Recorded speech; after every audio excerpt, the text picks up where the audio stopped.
Ladies and gentlemen, welcome to Pine Gap Entertainment presents the Paedophiles episode 6. Courtesy of 60 Minutes, Dr. James Cantor, a scientist who's looking at the neurological mind states of pedophiles through MRI scans, and he believes that pedophiles, well, they're born that way.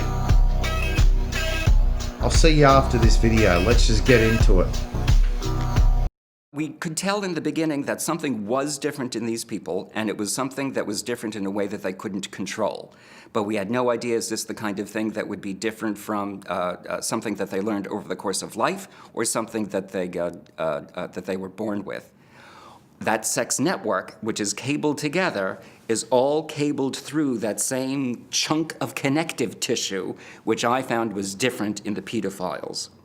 So it's not that these areas of the brain are different in the pedophiles, it's that the network that they're supposed to form isn't connected properly.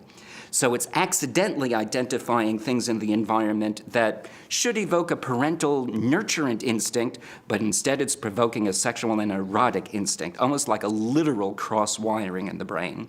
From all the science, from all your science, did it answer the question, are pedophiles born or made? Interestingly, the science in general says that pedophiles appear to be born, not made.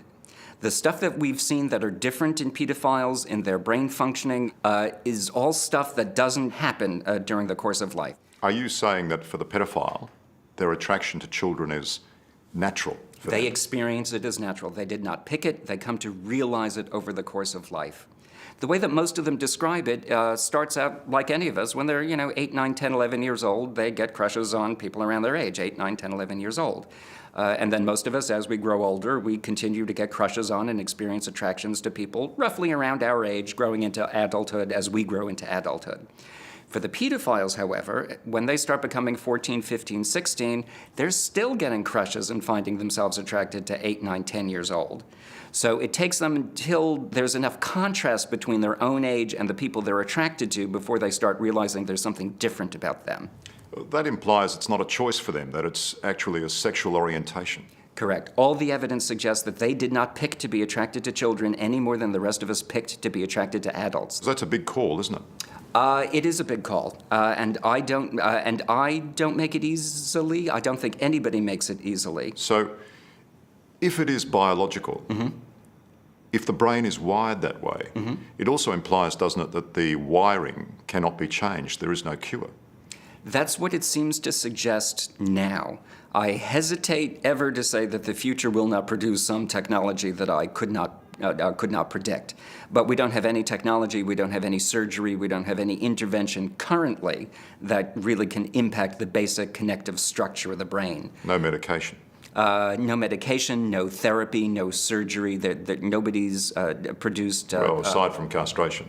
Well, that's not exactly a cure. That wouldn't turn a pedophile. Castration wouldn't turn a pedophile into a non-pedophile. Castration, of course, removes a person's sex drive.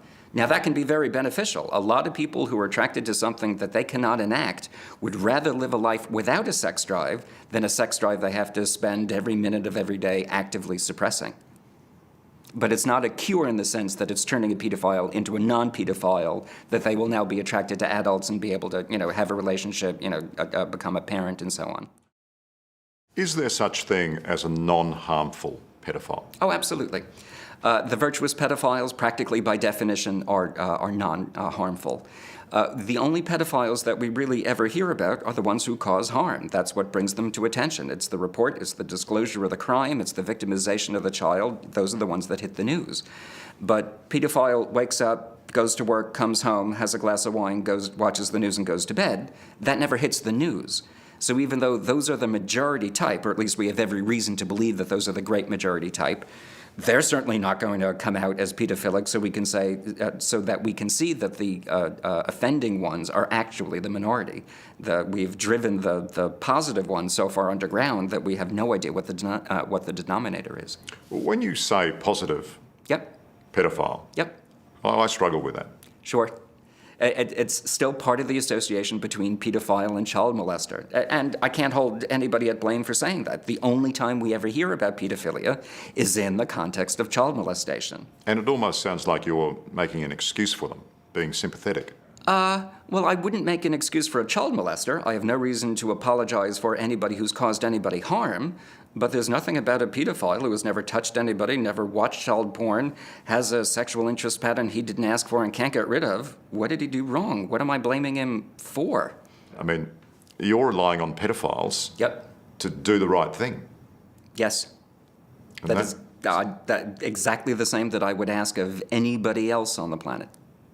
Let me ask this one. How do you, because you say we should help them. I mean, how do you help a pedophile stay on the straight and narrow? Exactly what an individual pedophile needs in order to stay celibate depends on him. Some of them do very well with sex drive-reducing medications. For a lot of these people, it's easier to live without a sex drive than a sex drive that they have to constantly suppress. The best prevention for most of these people really is to give them whatever it is they need to help in their individual situation. For some people, it's medication. For some people, it's basic psychological support.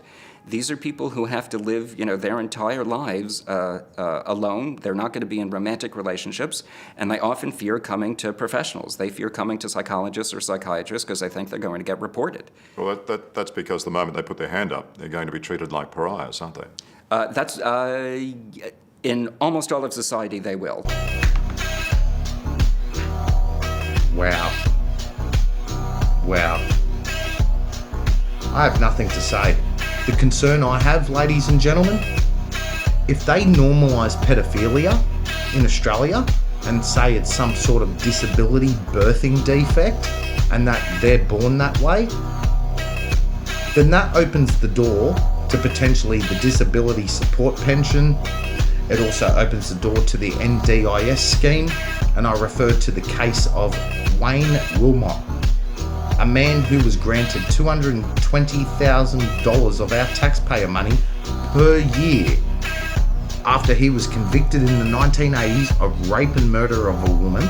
He's gotten out, and now he gets 220 grand of our taxpayer money to fulfill his urges at brothels, primarily to role play rape. Now, I know that's rape, but it's still predatorial of the mind state of how these people are viewing sex. Pedophiles are predators. It's a predatorial outlook on sex and sexuality. Rapists, pedophiles, same thing, wood chipper.